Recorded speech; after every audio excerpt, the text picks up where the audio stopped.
right, this go around, we'll be looking at top 10 culture shocks Americans will have in Europe. It's hard to be interesting because, well, most Americans don't take and know what Google is or how to use it, apparently, because we've seen that over and over again. So, yeah, let's get into it, shall we? One of the best places to travel, but that doesn't mean you won't encounter any challenges on your trip. From unexpected fees to funky toilets, there are plenty of things that can throw you for a loop in Europe, especially if it's your first time visiting. Today we'll be talking about 10 culture shocks Americans will have in Europe, and more importantly, how to deal with them. Hey guys, it's Caitlin here from How to Europe. In the 8 years I've been living abroad, most of that time in Paris, I've had my fair share of culture shock while learning to adapt to the European style of life. So today I'll be sharing some of the things that I've learned to deal with so that they're a little less scary for you when you're visiting. Number 10, lack of modern amenities. There's a long list of American comforts that are pretty rare in Europe, but what you sacrifice in comfort, you gain in charm. Giant wheeled suitcases are no match for ancient streets. They might even be tough on your ankles that are used to smooth sidewalks. Elevators are luxurious in old buildings, and even when you have one, it's probably going to be tiny. Yet another reason to pack light or even opt for a backpack instead of a suitcase. Number 9, no air conditioning. I mean,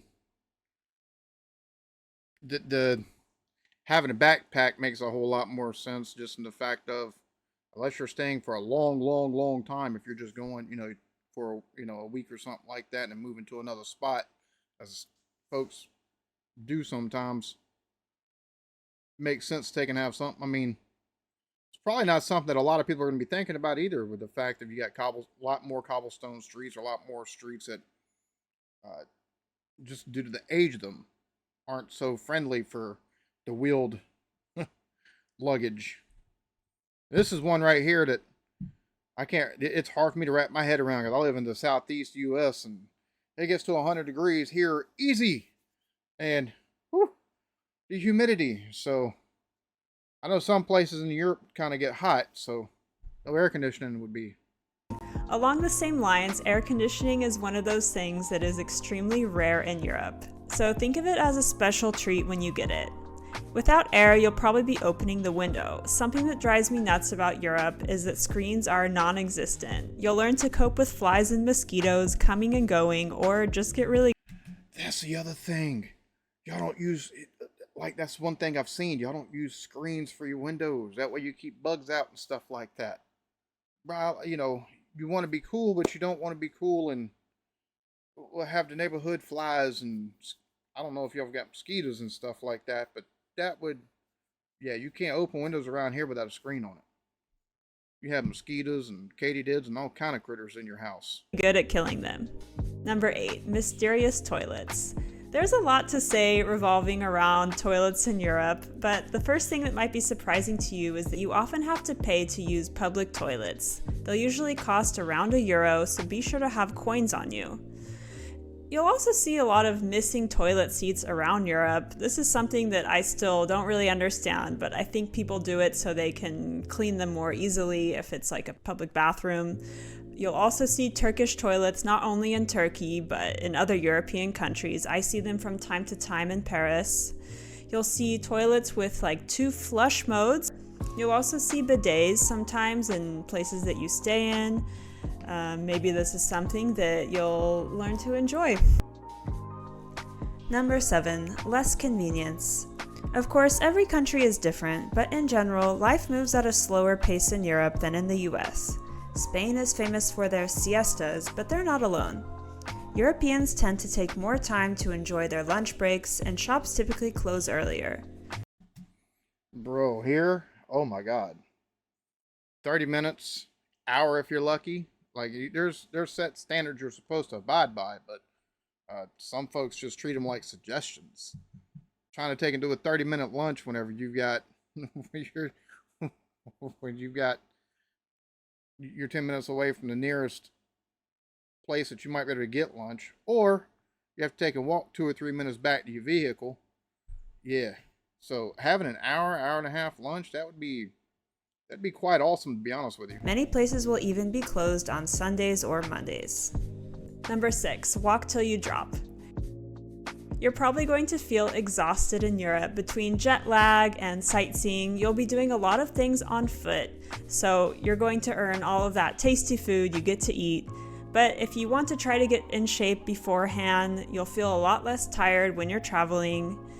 And speaking of walking, try to bring some good shoes, even if you think you'll look like a dork. Somehow, Europeans can walk all day in fashionable shoes and clothes.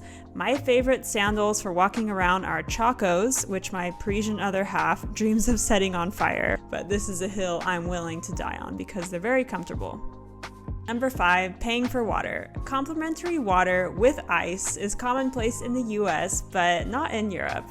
Ordering water and then realizing you have to pay for it because it came in a bottle can be a shock to Americans, so here's what you need to know.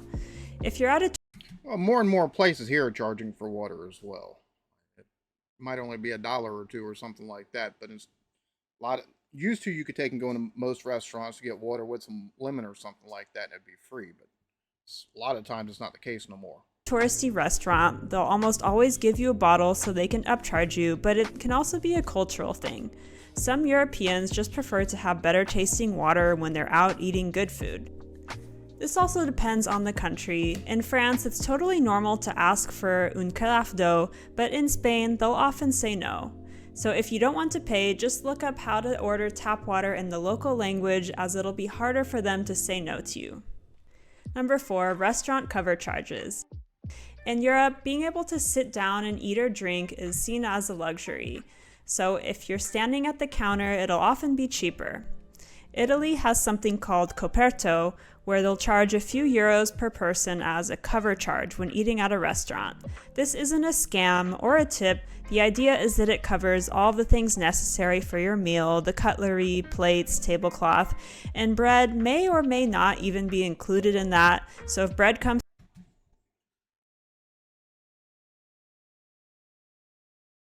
I mean,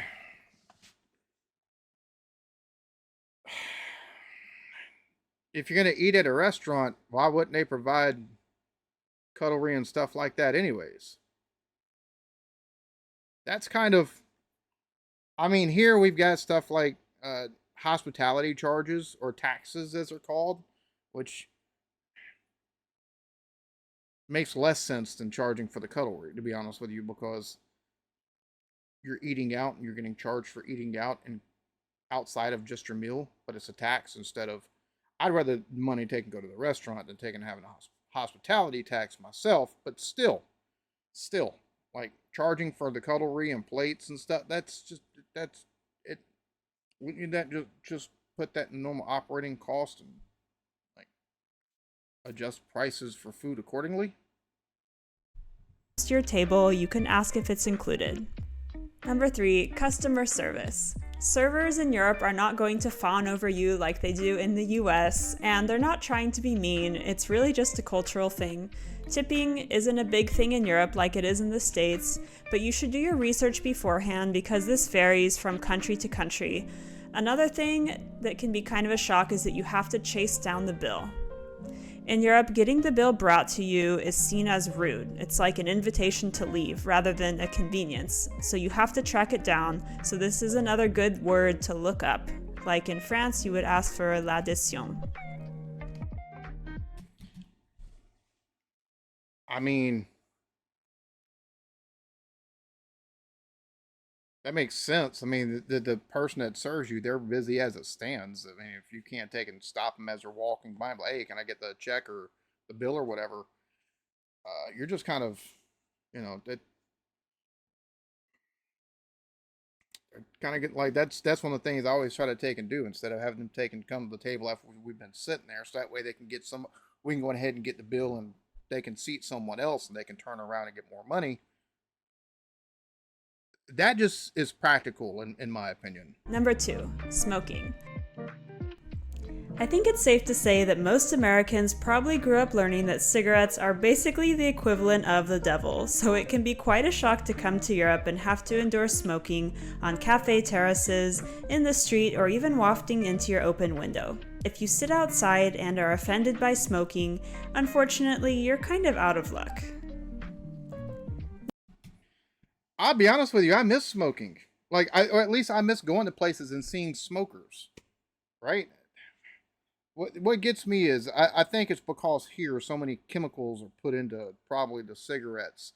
They found arsenic and all that good stuff that's in cigarettes here and stuff like that. So of course it's going to be bad for you. But you take and talk to Meemaw and Papaw, and they're either dipping, or they got snuff, or they're still smoking Lucky Strikes, and they're 98 years old, and they're eating food that they cooked in lard and everything else like that. So, maybe it's not the fact of smoking, but maybe the brand itself, you know. But I like the concept of that. I really do. Um, People being that's one of the things that it might not be healthy for you, but allowing people to make decisions on what the hell they put in their own body. Yeah, yeah. And if smoking is one of the things they want to take and do, by all means, stop demonizing them, because the alternative is maybe they take and turn into something a little bit worse, or they get more anxiety and stress in their life because of it. That's kind of their small escape or something.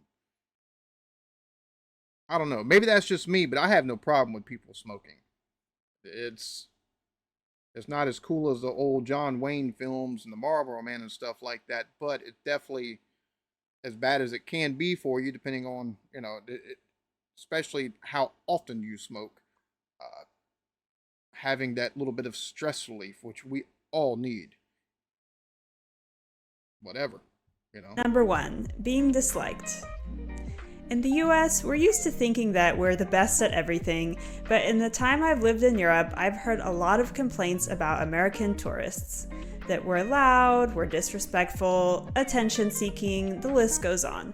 I think we're probably the As she shows, I believe that was one of the Paul brothers there. So yeah, yeah. I wonder why they get that concept. only ones constantly getting in trouble for jumping in the Venice canals. Check out my other video, Italy's Bad Tourist Problem, if you want to see some of our finest fellow Americans making us all look dumb. But why would you want to jump into the canals? Like that's why? I don't understand that mindset. Even in my 20s, I wouldn't understood that mindset. It's just stuff like that because it's disrespectful to the culture and the people there. That I don't know. Maybe I'm just maybe it was because I was taught, with a backhand over, doing something stupid, or all it took was a glare in church if I was fidgeting too much to get me to. Maybe it's a difference in respect levels that people are taught these days. I don't know. So try to remember, when you're in Europe, be humble and respectful so that we can try to improve our image in the future. Hopefully hearing about these common culture shocks beforehand will make you more understanding when you encounter them in Europe. Try to see it as an eye-opening experience rather than an inconvenience. And don't forget, obviously the good things outweigh the bad. Stick around next week and we'll be talking about all the things that you'll fall in love with when you visit Europe. Thanks again for watching How to Europe, and we'll see you next time. Oh, that's beautiful.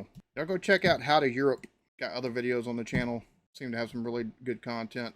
I'll be honest with you, like the top 10 culture shocks, like I guess because I've been reacting for so long, and the fact that I've just always been kind of curious. And one of I've said numerous times, one of my favorite shows to watch on HGTV is House Hunters International. And one of the things that you notice as people are going through is a lack of stuff like air conditioning. They have no screens on the windows and stuff like that.